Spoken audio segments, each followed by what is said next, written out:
And while we at it, let me put y'all on game with this too, okay? Yesterday, or the day before yesterday, we talked about no slumber parties. Let me explain to y'all, if you have daughters that are old enough to babysit, let me tell you how the person who essayed me, which was my older cousin's husband, this is what he used to do. It started at 9 with just a kiss like that. I think that was a test because I did not tell. And then it slowly eventually progressed into penetration. But let's get back, let's roll it back. It started off with, lights went out. We had a storm. Lights went out and they had to come stay in my grandma's house. That's where it started. Once he seen that he got away with that little bit, he was ready. He was on that. So he started asking my grandma, can I babysit? And of course she was like, yeah. I was a straight A student. I was a good kid. So by the time I got to about 10 or 11, I started babysitting. Almost every single time that we would get to their house or apartment, wherever they was living at the time, for us to babysit, he would come up with the reason why he was sick and he couldn't go. And my cousin was so fucking drunk in love, she would go for it every time. He'd be like, call your homegirls and see if they could go with you. I'm not feeling good. As soon as they would walk out the door, he was coming for me. He was coming for me. Then he would do what he would do to me. Use your imagination. All through the night, having me doing all kind of grown shit. All kind of grown ass shit. Oral.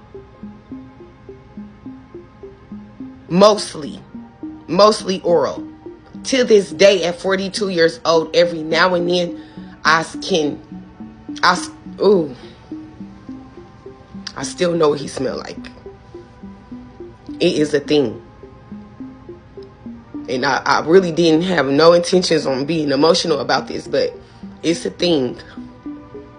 It's a thing. I can still smell like what he smelled like down there. Like I'll get a whiff of it every now and then. Like every 3-4 years. That's how often. But I remember a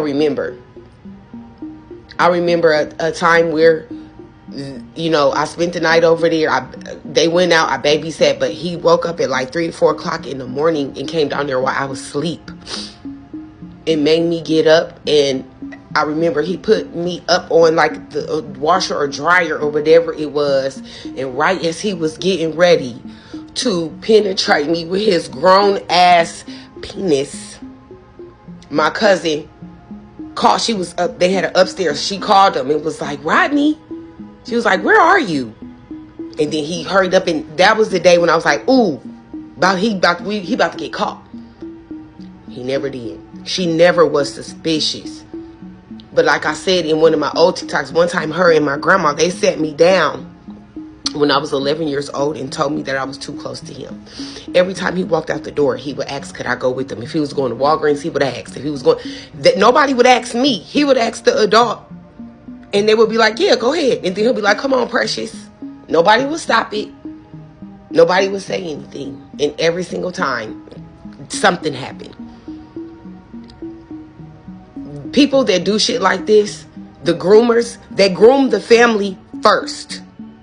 The adults around the children, they need to see how much they can get away with. And that's why I said there's no such thing as being overprotective. Because an SAer is a SAer is a SAer. They don't discriminate. They don't have preferences. It's not about race. It's not about social class. It's not about financial status. It's about how protective are the adults around the children. Because if motherfuckers with mindsets like that see that you are not protected, you lunch, you a snack.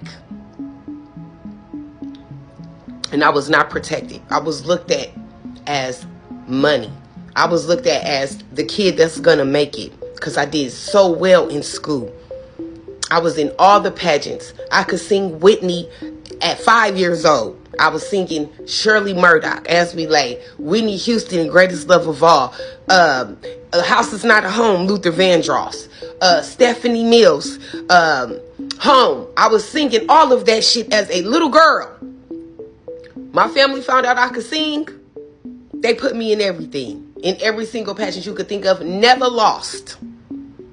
Never lost the talent portion. Never. Always won Miss Congeniality. Like, that motherfucker could see my light. And because the adults around me were so focused on me making it, they wasn't even paying attention to this motherfucker. So people that's grooming kids, watch out for friends and family who always want your child to come babysit. Or can they come over and help me clean out my closet? Can they come over and watch if you have a man that ain't your kid's father and be like, I want to take her to the store with me, or I want her to come to my job at my garage where I be fixing cars at and help me clean up a little bit, teach them some responsibility. Don't leave nobody alone with your child. Be overprotective. If motherfuckers be like, you be tripping, that's fine, trip.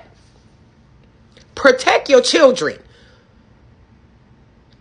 Children that are unprotected become insecure, trauma-filled adults with fucked up ass mindsets that is hard to recover from.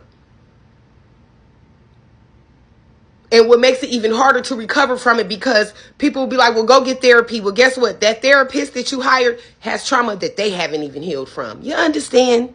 They can't even help you get through that trauma because they're trying to figure out how to get through theirs.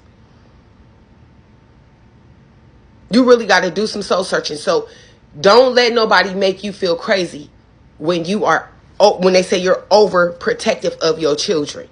Ain't no such motherfucking thing. I am a beast when it comes to my children. A lion, a polar bear, a grizzly bear. Do you understand me? I am the most vicious animal. When it comes to these 6 kids, Martez, Mia, Marcia, Milan, Malia, and Malay, do you understand? Yes, all my kids got the same initials. Don't judge me. I'm coming for your ass. Okay? In my Kendrick Lamar first, my Blick first, then God got me. Don't play with me. Pew, pew, what y'all trying to do? Be overprotective of them kids. Motherfuckers always want your kids to babysit. Can your kid go to the store with me? Can they come over and help me clean something? We talking about friends, family, stepdaddies, stepmamas. Pay attention. Okay? I don't want to stir up negative emotions in people, but I don't want people to be naive, because what you don't know, you don't know. This is the world that we living in. And I seen that somebody made in the comments of the last video I made, that's so sad, because when I was born in the 50s and we went to slumber parties all the time. Trust me, sis, shit was going down back then too. Trust me. And a lot of black families would sweep shit under the rug because CPS was not a thing. Motherfuckers have their own siblings doing shit with each other. You don't want to call the police on your own son or your own brother or your own uncle. That was the mindset back then. We still got to protect our men. Even though they did something wrong, we don't want the white man to get a hold of them. It's 2025. I wouldn't give a fuck if Putin and Trump got a hold of a motherfucker. Goodbye. If you did something like that, I don't give a fuck who get a hold of you. You better hope the God that I serve don't get a hold of your ass. You understand? You better hope I don't get a hold of your ass. Because all of this mindset and positive energy, that shit's out the window when it comes to my 6. I don't give 2 flying motherfucks. You understand? I'm working on me, y'all. I'm healing. I'm a work in progress. I call myself the hood Tabitha Brown all the time because I'm still in the process of healing. What I love about Tabitha Brown is she knows how to check a bitch without using one cuss word. She knows how to go off without going off. That is a craft. That is something about that. You understand? So I'm going to get there one day. But the message of today is pay attention who always want to be around your kids. Motherfuckers that's thirsty to be around your kids. People that want to take your kids to the store. Can they come spend the night and babysit for me? I got a little work over here to do. I'll pay them. They can spend the night. Pay attention. You understand? It's your girl, my mistress. I love y'all. I really do. Y'all probably think that when I say that, I be faking. I don't. I love y'all. My niggas.